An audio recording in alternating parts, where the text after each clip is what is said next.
ہم نے کیا کیا ہے کہ ہم ان کی جنگ میں شرکت کر دیں؟ وہ جو پیریڈ ہے وہ میں اس لیے چاہتا ہوں کہ ہم ہمیشہ کے لیے، میری قوم سیکھے. قوم، ایک انسان، ایک ادارہ آگے تب بڑھتا ہے جب اپنی غلطیوں سے سیکھتا ہے. وہ جو ہم نے حماقت کی، میں یہ چاہتا ہوں کہ میں ذرا پیریڈ آپ کو، کیونکہ میں نے شرکت کی اس میں، وہ جب میٹنگز ہو رہی تھی، جب وہاں فیصلے کیے گئے، فیصلہ یہ کیا گیا کہ نہیں جی امریکہ بڑا ناراض ہے. لفظ استعمال کیا گیا جو اس میٹنگ میں ہوں گے کہ وونڈڈ بیئر ہے، کس طرف بھی ہاتھ مار دے گا، ہمیں کچھ بھی کر سکتا ہے، اس لیے ہمیں اس کی مدد کرنی چاہیے. ہاں مدد کریں، دہشت گردی ہوئی تھی، ہمیں ان کی مدد کرنی چاہیے. لیکن جو ہم نے کیا اس کے بعد، کوئی قوم کسی اور کی جنگ میں شرکت کر کے 70,000 اپنے لوگوں کی قربانی دیتی ہے. 150 ارب ڈالر اپنے ملک سے، اس سے بھی زیادہ گیا ہوگا، ہمیں پتہ ہی نہیں ہے، کیونکہ یہاں تو کوئی کرکٹ ٹیم نہیں آتی رہی. انویسٹر نے کہا نا پاکستان، یہاں تو ملک کو انہوں نے کہہ دیا the most dangerous place in the world. تو ہم نے جو وہ کہتے رہے ہم کرتے گئے. ایک ٹامی فرینکس ان کا کوئی جنرل تھا، اس کی کتاب میں نے اس میں ایک سینٹنس پڑھا. اس نے کہا کہ we knew Musharraf was vulnerable so we kept pushing him. وہ جو وہ کہیں ہم کرنے کے لیے تیار ہو جائیں. لوگ اپنے وہاں پکڑا دیے، ان کو پکڑ کے گوانٹانامو میں بھجوا دیے. اپنی کتاب میں لکھا مشرف نے کہ میں نے پیسے دے کے لوگوں کو بھجوایا. کس قانون کے تحت؟ یعنی جو اپنے لوگوں کی، اپنی قوم کی، اپنے لوگوں کی، اگر وہ حکومت ہی ان کی حفاظت نہیں کرتی تو اور کس نے ان کی حفاظت کرنا ہے؟ پکڑا دیا جناب امریکہ کو، گوانٹانامو میں پہنچا دیا.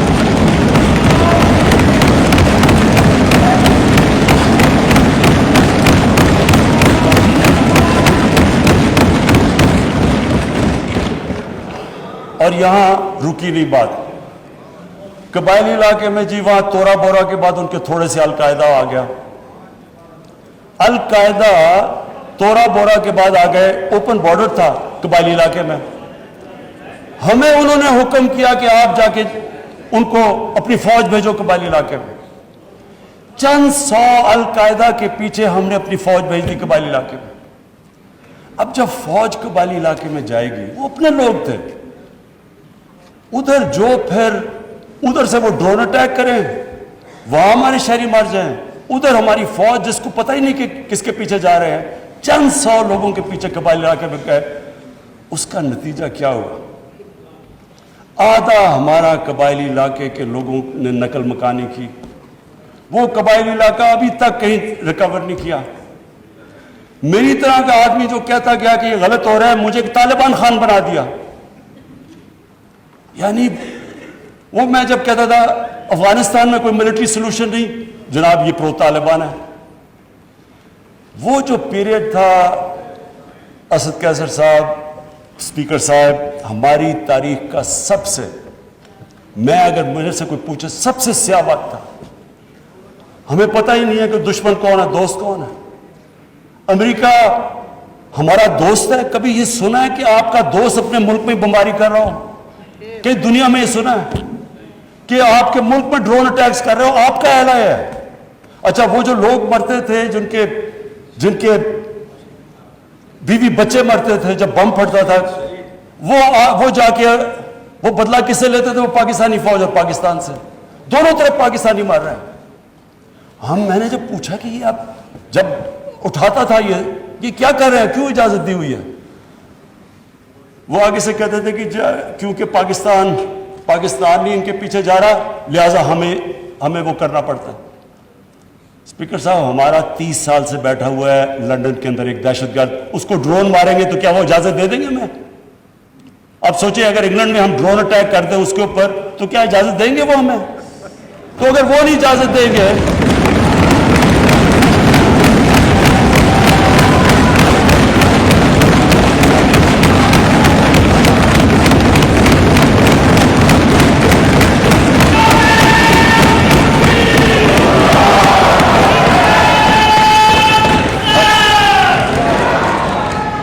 اسپیکر صاحب اگر وہ اجازت نہیں دیں گے تو ہم نے کیوں اجازت دی؟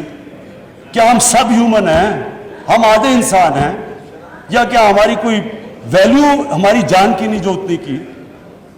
ہمارے ملک میں اجازت دی گئی، گورنمنٹ سے جھوٹ بولا لوگوں سے کہ نہیں جی ہم مذمت کرتے ہیں ڈرون اٹیکس کی. ذلت دیکھیں کیا ہے کہ پہلے ان کو اجازت دے رہے ہیں اور اتنا حوصلہ نہیں ہے کہ پبلک کو کہے کہ ہم نے اجازت دی ہوئی ہے، مذمت کر رہے ہیں جی ان کی.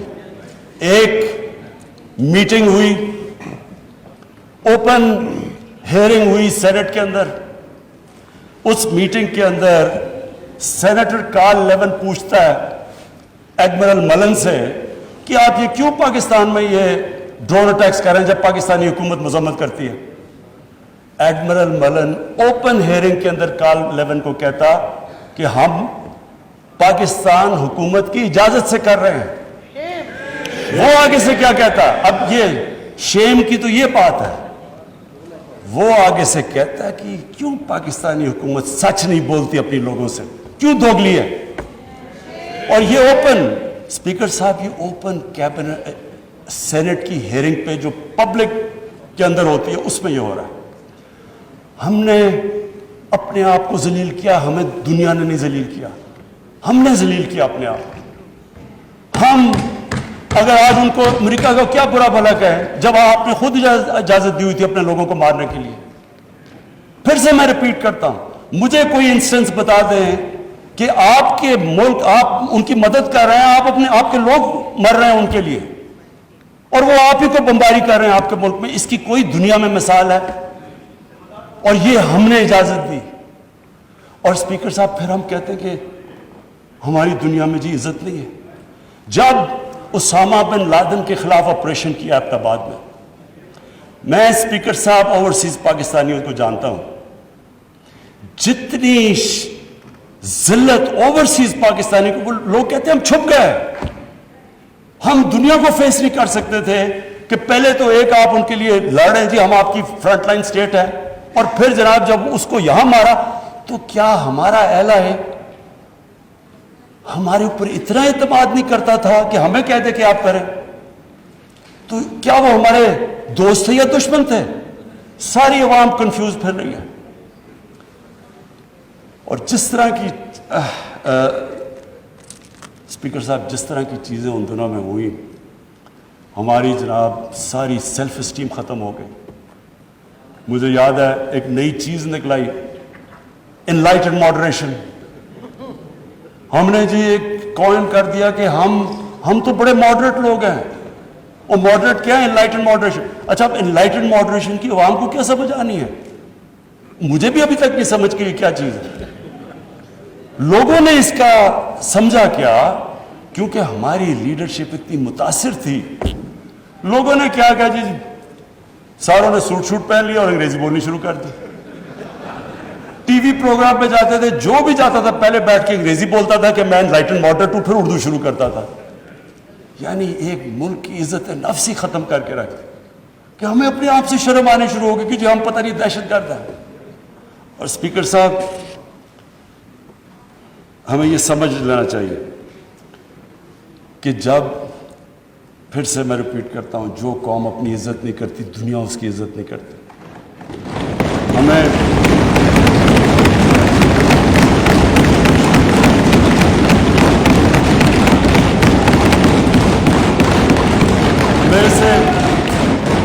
میرے سے پوچھا گیا جی کہ آپ پاکستان بیسز دے گا امریکہ کو؟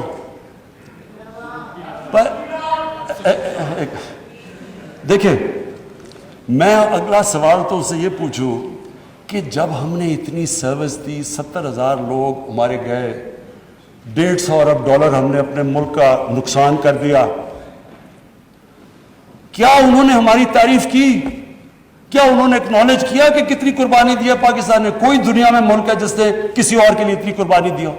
انہوں نے الٹا برا بھلا کہا، دوگلے ہو تم. انہوں نے کہا جی افغانستان میں دوگلی گیم کر، افغانستان کی جنگ نہیں جیت رہا وہ بھی ہمارے پر ڈال دیا. یعنی بجائے کہ اپریشیٹ کرنا، الٹا پاکستان کو برا بھلا کہا گیا. تو اسپیکر صاحب اس سے ہم نے ایک سبق سیکھا،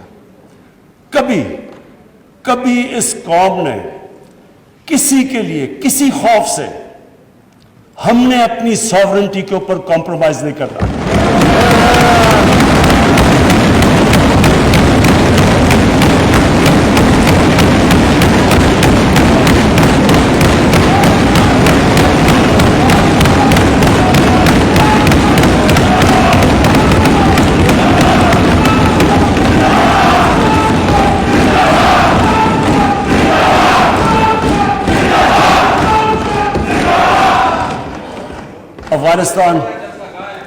افغانستان یہ واقعی ہمارے لیے ایک بڑا مشکل اب وقت آ رہا ہے.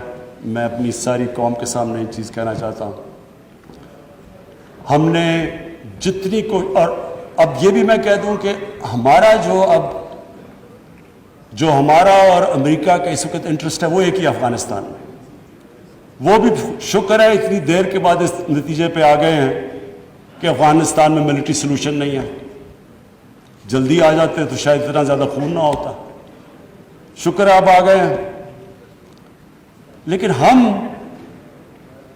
تو اس سے پہلے ہمیں اس چیز پہ آ جانا چاہیے تھا, کیونکہ ہم تو جانتے ہیں افغانیوں کو, ہمارے بھائی ہیں, ہمیں ان کی تاریخ پتہ ہے.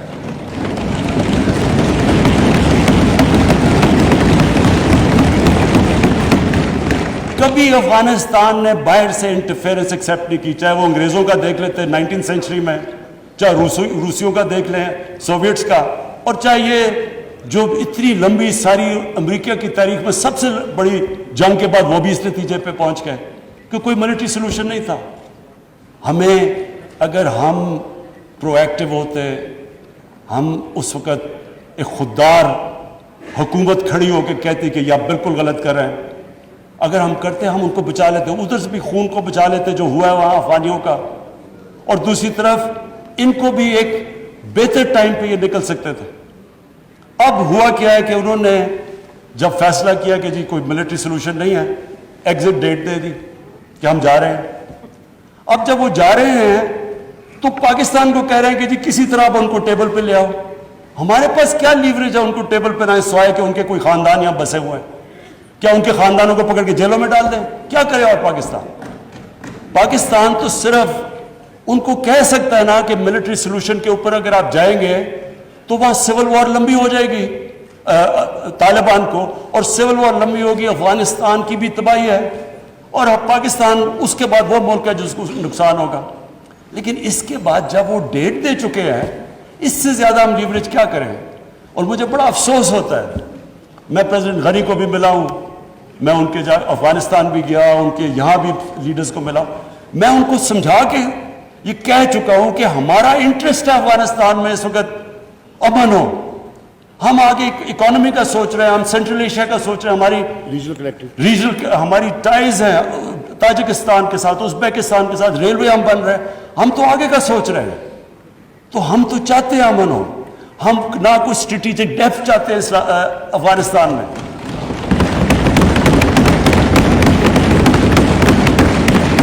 ہم نہ کوئی فیوریٹس چاہتے ہیں, نہ ہم کوئی پارٹیز کو چوز کرنا چاہتے ہیں. جو افغانستان کے لوگ چاہتے ہیں ہم ان کے ساتھ ہیں.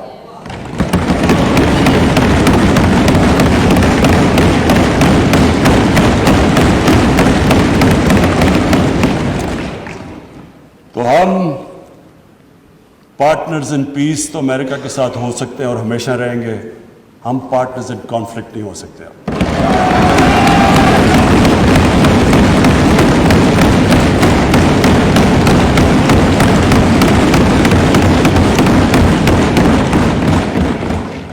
اسپیکر صاحب, اب میں صرف دو آخر میں اپیل کرنا چاہتا ہوں. ایک تو اپنے اوورسیز پاکستانیز کو, سب سے پہلے تو ان کا شکریہ ادا کرنا چاہتا ہوں کہ جس طرح انہوں نے ریمیٹنسز, ریکارڈ ریمیٹنسز پاکستان میں بھیجی. آج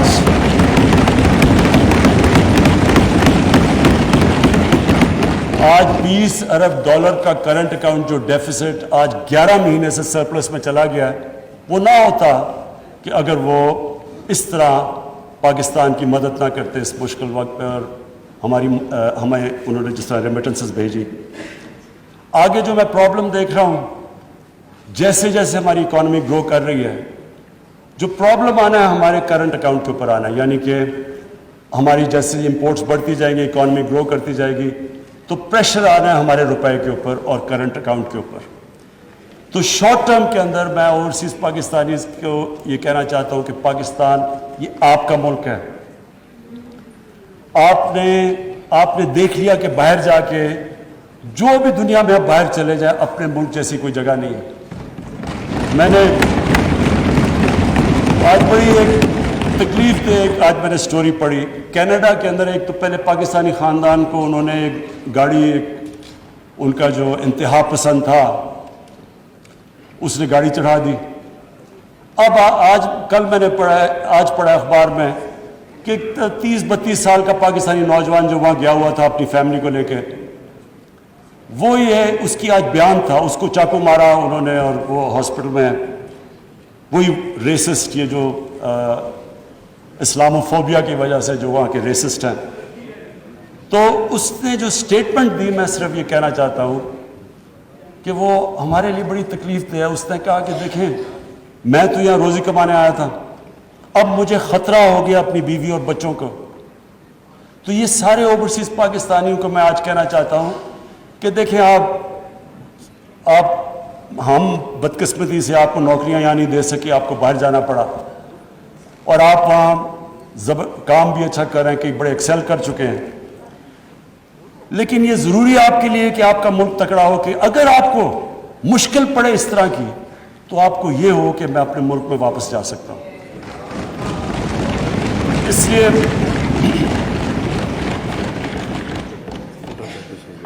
کاشف اس لڑکے کا نام تھا. تو میں یہ چاہتا ہوں کہ ہمارے اوورسیز، اب ہم پاکستان صحیح راستے پہ نکلا ہوا ہے.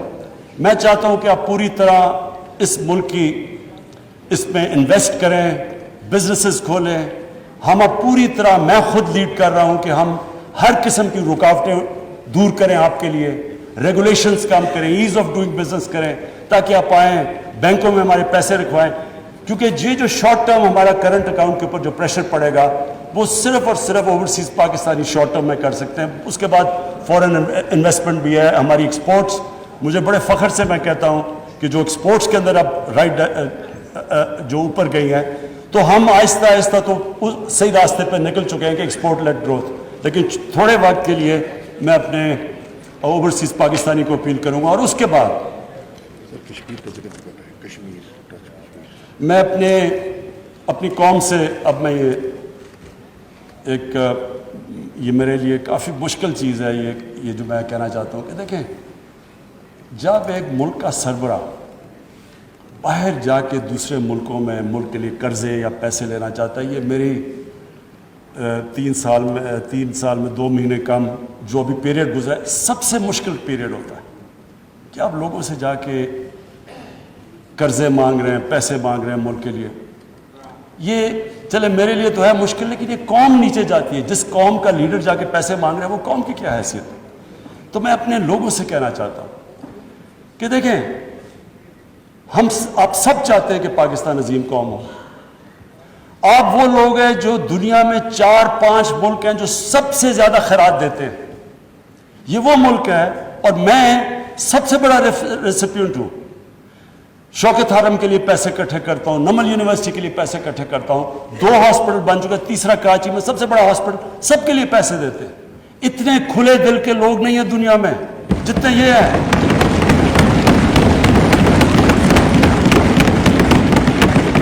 لیکن اسپیکر صاحب، جب ٹیکس دینا ہوتا تو ٹیکس نہیں دیتے.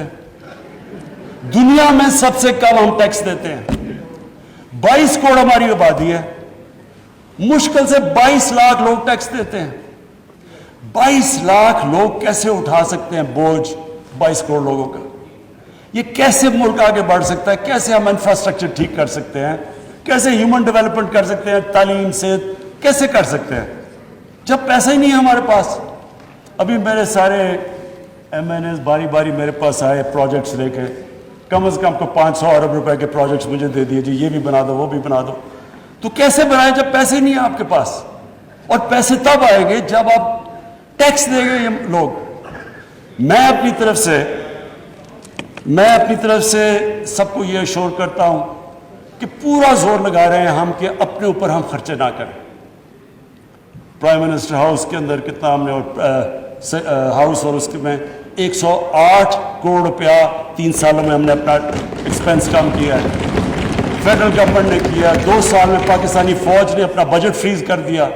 ہم نے پوری کوشش کی ہے آسٹیرٹی کی, لیکن اب قوم کو سامنے آنا پڑے گا. اگر ہم نے خوددار قوم بننا ہے ہمیں ٹیکس دینا پڑے گا. اس کو جس طرح آپ اس کو زکوٰۃ کو سمجھتے ہیں, جس کھلے دل سے زکوٰۃ دیتے ہیں, خیرات دیتے ہیں, تو ٹیکس یہ میں اس لیے یہ کہہ رہا ہوں آج کیونکہ ہم اب پورا میں یہ آج کہنا چاہتا ہوں کہ ہم نے پوری چھوٹ دی ہے بزنسز کو. مجھے اتنا بھی پتہ ہے کئی بزنس نے اتنا پیسہ بنایا جتنا کبھی نہیں. خود مجھے بزنس مین نے کہا کہ ہمارا کبھی اتنا پیسہ نہیں بنا. تو یہ ضروری ہے سب بزنسز سب کو کہتا ہوں کہ آپ کو کنٹریبیوٹ کرنا چاہیے, پیسے دیانتداری سے پیسے دینے چاہیے. ہمارا کام ہے کہ ہم FBR کو ٹھیک کریں گے کہ FBR میں ہراسمنٹ کا جو ایشو ہے آٹومیشن لے کے آ رہے ہیں انشاءاللہ تاکہ انسانوں کا کانٹیکٹ نہ ہو. لیکن عوام کا بھی آپ کا کام ہے کہ اگر آپ دنیا میں خودداری سے پھرنا چاہتے ہیں, ہر پاسپورٹ کی دنیا میں عزت چاہتے ہیں, تو آپ کو اب اس طرح ٹیکس دینا پڑے گا جس طرح اسکینڈینیویا کے لوگ دیتے ہیں, جو کہ آج خوشحال معاشرہ ہے. خوشحال معاشرہ تب تک نہیں ہوگا جب تک ہم دیانتداری سے ٹیکس نہیں دیں گے. تو میری اپیل ہے آج سب کو کہ ہمارا ٹارگٹ سٹف ہے.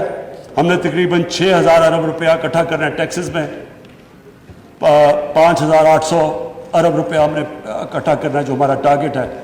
اس کے اوپر ہم یہ جو نیا ہم نے اب فیصلہ کیا ہے کہ جس طرح امریکہ کے اندر ٹیکس فراڈ کا مطلب جیل, ٹیکس فراڈ کیا آپ جیل میں گئے. یہاں ہم کرنے لگے تھے لیکن ہمیں آیا کہ جی FBR کو لوگوں کو اعتماد نہیں. اب فائنانس منسٹر کے نیچے کمیٹی بنے گی, جو ولفل ٹیکس ڈیفالٹ ہوگا ہم اس کو جیل میں ڈال دیں گے. کیونکہ اگر ہم نے یہ نہ پیسہ اکٹھا کیا, ابھی بھی ہم IMF پروگرام میں ہیں, انہوں نے اس کے بعد ہمیں کہنا ہے کہ جی اس کے اوپر ٹیکس لگاؤ اور GST لگاؤ اور چیزوں کے اوپر اور کھانے, تو لوگ تکلیف میں جائیں گے. تو لوگوں کے آپ سب کے انٹرسٹ پہ ہیں کہ اگر ہم سارے لوگ تھوڑا تھوڑا ٹیکس دے دیں گے تو ہمارا ٹارگٹ پورا ہو جائے گا اور پھر ہمیں لوگوں کے اوپر مشکلیں نہیں ڈالنی پڑیں گی. آخر میں بس اسپیکر صاحب میں اپنی کنکلوڈ کرتا ہوں تقریر کہ ہمارا ایک ایشو ہے پاکستان کا جو کشمیریوں کے ساتھ جو ظلم ہے اس وقت ہندوستان کی حکومت ظلم کر رہی ہے. میں آج اس لیے بات کرنا چاہتا ہوں کہ 5 اگست اس سے پہلے بھی کشمیریوں کے اوپر ہندوستان کی حکومت ظلم کر رہی تھی. پیلٹ گنز کا استعمال, لوگوں کو اٹھا لینا, ان کو ایک ایسا ٹریٹ کرنا جیسے جب سے یہ BJP کی حکومت آئی ہے, یہ جو RSS کا ایجنڈا ہے ان کو ہر قسم کی تکلیف میں تھا. لیکن 5 اگست کے بعد ظلم کی انتہا ہو گئی. تو میں آج اس پلیٹ فارم سے اس لیے ان کا نام لینا چاہتا ہوں کہ انہوں نے بڑی قربانیاں دی.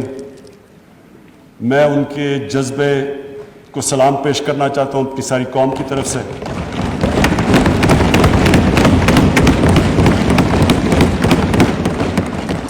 کوئی نہیں یہ سمجھ رہا تھا کہ جس طرح کا انہوں نے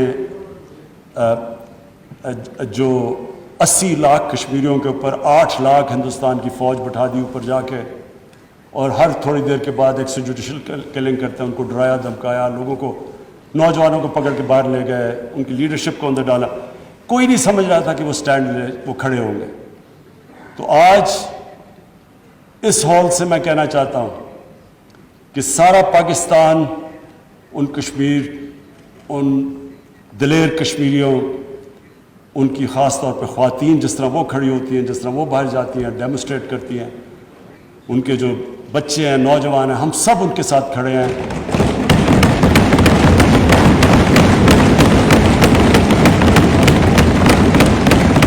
اور جو مرضی لوگ کہیں کہ جی یہ کچھ کرنے لگے ہیں کمپرومائز, کسی قسم کی جب تک ہم ہندوستان سے ڈپلومیٹک ریلیشن شپ بحال نہیں ہوگی, جب تک جو 5 اگست کے انہوں نے جو قدم اٹھائے ہوں وہ واپس نہیں لیں گے, تب تک.